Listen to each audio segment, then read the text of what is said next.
রাত পোহালে তারাপীঠে কৌশিকী অমাবস্যা ভক্ত সমাগমে কড়া নিরাপত্তা প্রস্তুতি তুঙ্গে।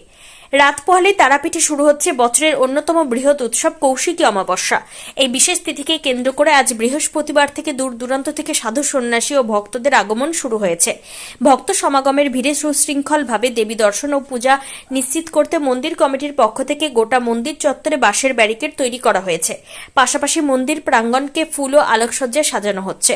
কৌশিকী অমাবস্যা উপলক্ষে পুরাণ কাহিনী অনুযায়ী দেবী তারামা কৌশিকী রূপে আবির্ভূত হয়ে মহিষাসুর, কুশুম্ভ ও নিশুম্ভ দানবকে বধ করেছিলেন।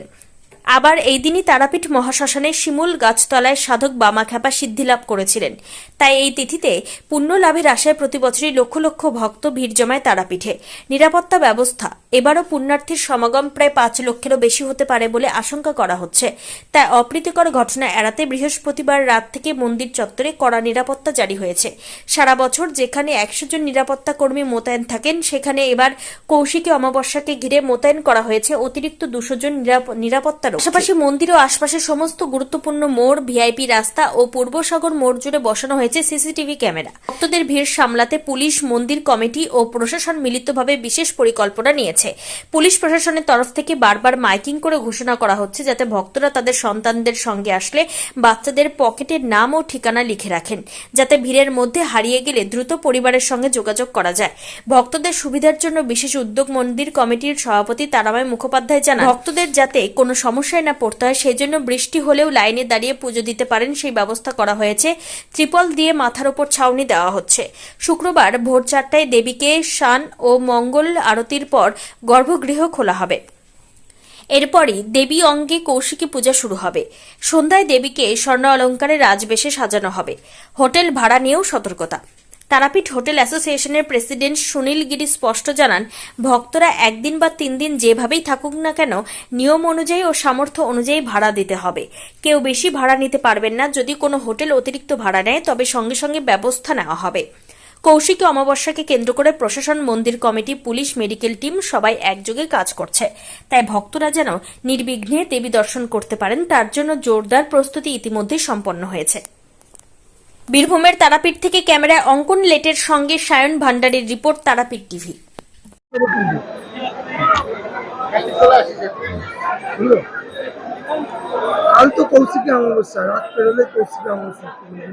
কৌশিকী অমাবস্যা একটা বিশেষ তিথি। 12টা অমাবস্যার মধ্যে এই তিথিতে মানে কথিত আছে সাধক বামদেব মায়ের দর্শন পেয়েছিলেন। শুম্ভ নিশুম্ভকে বধ করে দেবী কৌশিকী অশুভ শক্তিকে পরাজিত করেছিলেন, শুভ শক্তির উদয় করেছিলেন। তাই যুগ যুগান্তর ধরে এই তীর্থস্থান, পবিত্র ভূমি, বহু সাধক এখানে সাধনায় সিদ্ধি লাভ করেছিলেন। তাই এই দিনটিতে লক্ষ লক্ষ মানুষ ভিড় করে তারাপীঠ মন্দিরে। আর এই লক্ষ মানুষের ভিড়ে যাতে ভক্তদের কোনো অসুবিধা না হয়, প্রথমত দর্শন, তাদের সুব্যবস্থা করা হয়েছে এবং গোটা তারাপীঠ জুড়ে নিরাপত্তার ব্যবস্থা জোরদার করা হয়েছে মন্দির সহ। সেখানে টিআরডিএ, মন্দির কমিটি, বীরভূম জেলা প্রশাসন, তারাপীঠ থানা সবাই যৌথভাবে কয়েক দফা মিটিং করে আমরা সেই ব্যবস্থা সুনিশ্চিত করেছি একদম। আর আমাদের মন্দিরের বেসরকারি নিরাপত্তা রক্ষী আছে, প্লাস জেলা পুলিশ থাকবে এখানে সাথে। মানুষের নিরাপত্তায় থাকছে মেডিকেল ক্যাম্প, থাকছে জলের ব্যবস্থা, মানুষ কোনো অসুবিধায় পড়লে তার রেস্কিউ টিম থাকছে। তাই সম্পূর্ণ দিক থেকে প্রস্তুত। মন্দির ফুল দিয়ে, আলোয় দিয়ে সাজানো হয়েছে। তাই এই অমাবস্যায় শুধু ভারতবর্ষ না, ভারতবর্ষের বাইরে থেকে বহু পর্যটক আসে। অমাবস্যা 11টা 56 সকাল, পরের দিন শনিবার 11টা 22 পর্যন্ত অমাবস্যা থাকছে এবং কালকে সারা রাত্রি মন্দির খোলা থাকছে। মানে ভোর 4টায় মায়ের স্নান হবে, মঙ্গলারতি হবে, তারপর দুপুর 12টা মায়ের মধ্যাহ্নভোগ, সন্ধ্যে 6টায় মাকে রাজবেশে সাজানো হবে, আর রাত্রি 10টার পর মায়ের নিশি পুজো শুরু হবে। সেই নিশি পুজো অমাবস্যার পুজো। তবে হ্যাঁ, আমাদের সেখানে যেটা মিটিং হয়েছিল সেখানে আমরা সবাই ছিলাম, মন্দির কমিটি, টিআরডি, জেলা পুলিশ, তারাপীঠ থানা সব ছিল সেখানে। কিন্তু প্রতিটি হোটেলকে অ্যালার্ট করা হয়েছে যে অতিরিক্ত ভাড়া কেউ নেবেন না, যাতে পর্যটকরা অসুবিধা না পড়েন।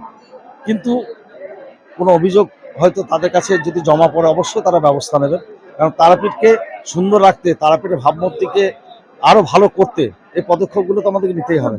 দর্শনার্থীদের জন্য তারাপীঠ মন্দির থেকে কি কি ব্যবস্থা তো মানে ওই তো মেডিকেল ক্যাম্প থাকছে, মাথার উপর ছাউনি দেওয়া হয়েছে, জলের ব্যবস্থা থাকছে, প্রসাদের ব্যবস্থা থাকছে যেগুলো বিতরণ করা হবে। আর সর্বশেষ লাইন যেখানে পড়বে সেই মাথার ছাউনি দেওয়া হচ্ছে বৃষ্টির সময় যাতে না ভেসে। এবং মেডিকেল ক্যাম্পে মানে স্বাস্থ্য পরীক্ষার সাথে সাথে মাকে যাতে ভালো করে পুজো দেখতে থাকে, যা যা দরকার সম্পূর্ণ ব্যবস্থা নেওয়া হচ্ছে।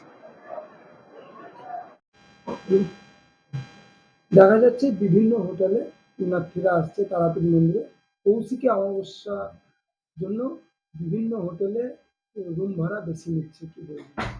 না, এরকম অভিযোগ আমাদের কাছে এখনো আসেনি, কিন্তু এই ব্যাপারটা অনেকবার অলরেডি আগে আমরা আলোচনাতে বসেছিলাম এবং সবাইকে আমরা ওয়ার্নিং করে দিয়েছি এবং বুঝিয়ে দেওয়া হয়েছে যে এখানে যাদের যা হোটেলের রেট আছে সেটা প্রশাসনকে অলরেডি আগে একটা চার্ট করে দেওয়া হয়েছে এবং ইভেন সবার কাছে ট্যারিফ পাবলিশ চার্ট আছে এবং চার্ট থেকে কেউ বেশি পয়সা নেবে না এবং গেস্ট যদি একদিন থাকতে চায় একদিনই বুকিং নেওয়া হচ্ছে, যদি দুদিন থাকতে চায় দুদিনই নেওয়া হচ্ছে। ওরকম কোনো রকম আমাদের তরফ থেকে কোনো ইনসিস্ট করা হচ্ছে না, কোনো রকম ফোর্স করা হচ্ছে না।